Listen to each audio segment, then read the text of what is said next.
মহান ত্ৰাণকৰ্তা প্ৰভু যীশু খ্ৰীষ্টৰ মধুৰ নামত অভিনন্দন।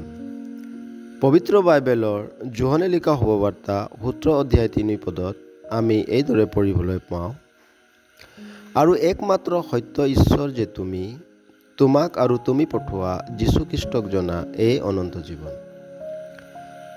একমাত্ৰ সত্য ঈশ্বৰক মানুহে কিদৰে জানিব পাৰে?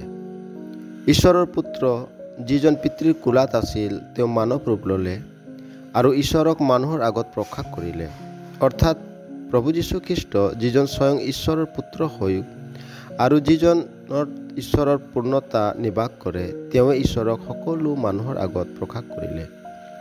এইকাৰণে প্ৰভু যীশুৱে কয়, যিজনে মোক দেখিলে তেওঁ পিতৃক দেখিলে, কিয়নো পিতৃ আৰু পুত্ৰ একেই।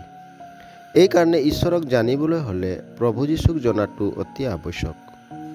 প্ৰভু যীশু সকলোতকৈ ডাঙৰ বিৰোধী পৌল, যিজনে প্ৰভু যীশুৰ শিষ্যবিলাকক যাতনা দিছিল আৰু প্ৰভু যীশুক বিশ্বাস কৰা সকলোকে, কি পুৰুষ কি মহিলা, সকলোকে বান্ধি ন্যায়ালয়লৈ লৈ গৈছিল।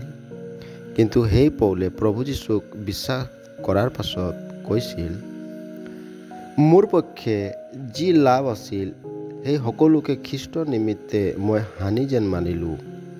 এনেকি মোৰ প্ৰভু খ্ৰীষ্ট যীশুৰ জ্ঞানৰ উত্তমতাৰ কাৰণে মই সকলোকে যেন হানি মানিছোঁ, আৰু মোৰ নিজৰ ধাৰ্মিকতা অৰ্থাৎ বিধানৰ পৰা পোৱা ধাৰ্মিকতাৰে ধাৰ্মিক নহয়, খ্ৰীষ্টত বিশ্বাস কৰাৰ দ্বাৰাই যি ধাৰ্মিকতা অৰ্থাৎ ঈশ্বৰৰ পৰা পোৱা বিশ্বাসমূলক ধাৰ্মিকতাৰেই ধাৰ্মিক হয়, যেন খ্ৰীষ্টক লাভ কৰোঁ আৰু তেওঁত আৱিষ্কৃত হওঁ, আৰু কোনোমতে মৃত্যুবিলাকৰ পুনৰুত্থানৰ ভাগী হ'বৰ কাৰণে মই খ্ৰীষ্টৰ মৃত্যুৰ সমৰূপ হয় তেওঁক আৰু তেওঁৰ পুনৰুত্থানৰ শক্তি আৰু তেওঁৰ দুখ ভোগৰ সহভাগিতা যেন জানিবলৈ পাওঁ। প্ৰভু যীশুক বিশ্বাস কৰাৰ দ্বাৰাই আপুনি ঈশ্বৰক আৰু তেওঁৰ উত্তমতাক জানিব পাৰি অনন্ত জীৱনৰ ভাগী হ'বলৈ ঈশ্বৰে আপোনাক সহায় কৰক।